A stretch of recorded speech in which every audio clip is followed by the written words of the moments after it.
he's not off the hook, but he's certainly very happy because he avoided the worst. And in fact, this was probably the best possible outcome for him. He's not going to be looking at jail time for this particular possible set of charges, at least, even when he's out of office. And on the issue where he was particularly vulnerable, obstruction of justice, it was apparently a very close call.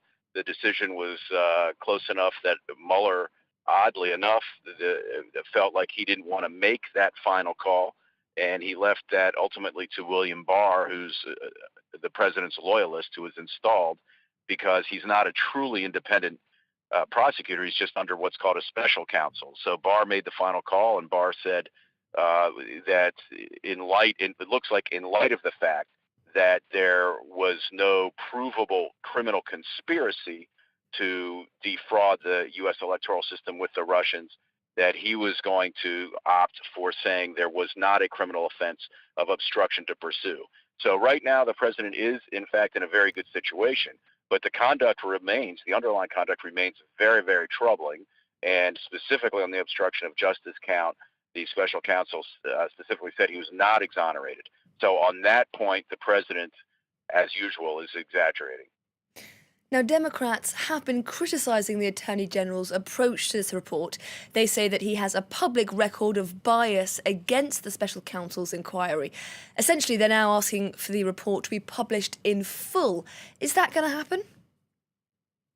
I think eventually the report will have to be published in full, especially since there appears to be no legitimate reason not to do it. There are concerns of national security or interferences with other pending investigations against the president or others that could be legitimate barriers to some pieces of it, but the Attorney General has not cited those reasons. So he's just cited general principles of grand jury secrecy.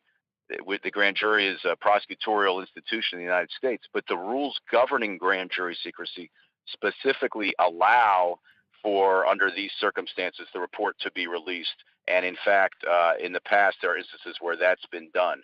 So I think that that ultimately the Congress is going to insist that the report be released in its entirety. It's really not tenable in any way that a 4-page summary from a Trump ally as the Attorney General can substitute for what might be a several hundred-page report with several hundred other pages of exhibits. So it's just a matter of time.